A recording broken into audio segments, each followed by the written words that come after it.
Basically, let me tell you something about this topic that we are discussing now, from cash transfer to financial inclusion through an effective business correspondent model. You know, this has in itself three factors. Financial inclusion is the goal. Cash transfer is the facilitator, which facilitates financial inclusion, one of the facilitators. And business correspondent model is the delivery channel. So in the headline itself, we have combined the goal, the facilitating factor, and the delivery channel. And it's a very intricate relationship between the three.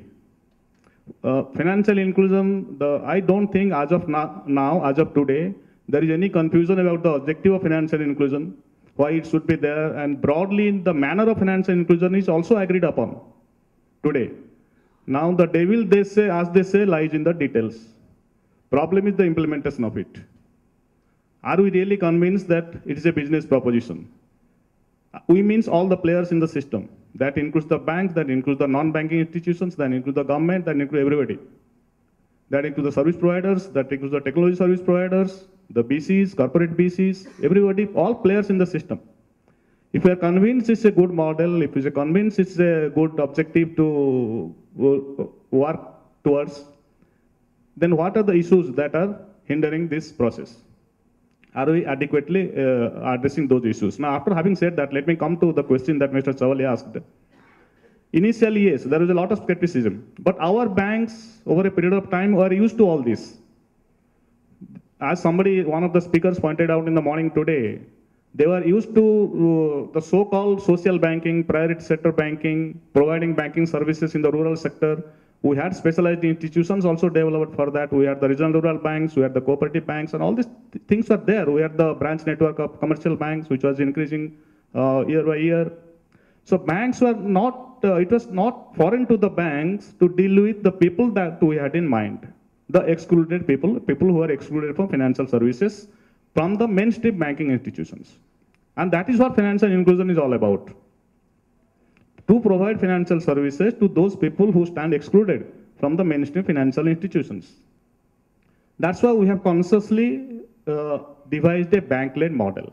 And this has been done with the concurrence of the government, with the concurrence of the banks themselves. Because this has been widely discussed, widely debated by the Reserve Bank, with the commercial banks, with the Government of India, with the state governments, in various forums. There have been several committees which have gone into it, the financial inclusion process. And the overwhelming view has been that, yes, a bank-led model is something which has to be there in our country. So once we adopt a bank-led model, the next thing was, were banks convinced about the usefulness of this model, or maybe the goal itself, or the business model that we have? See, there are two, three things involved. We started talking about financial inclusion in this present form sometime in 2005. Now, subsequently, or maybe around the same time, the technology developed in our country. Or maybe it was already there, it was not developed to that extent. It went on a transformation, went through a transformation.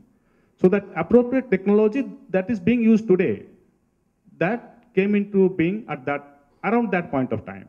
So today we have the right technology with us to go about providing banking services to the vast multitude of people. You know, when somebody asks about what is the biggest challenge in financial inclusion, I tell them it is the vastness, hugeness of the problem. There are so many people, forget about the numbers or the percentage, that can be debated, but everybody will agree that a large number of people still are outside the purview of banking services, and we need to provide that for various reasons. So for that we need technology, and the technology is there today with us. Technology is there. The main players are there. Banks, the service providers, they are all there. And Government of India, that appropriate policy environment is also there. Then there is a delivery channel through the business correspondent model. For various reasons, the BC model has run into some issues, some problems, and I'm not going to flag those issues, but you all know that since you are players in the system. And it is our duty now of all the stakeholders to try and solve these problems that the BC model faces today. So we have the technology, we have the players, we have the delivery channel. What we need is a particularly business model.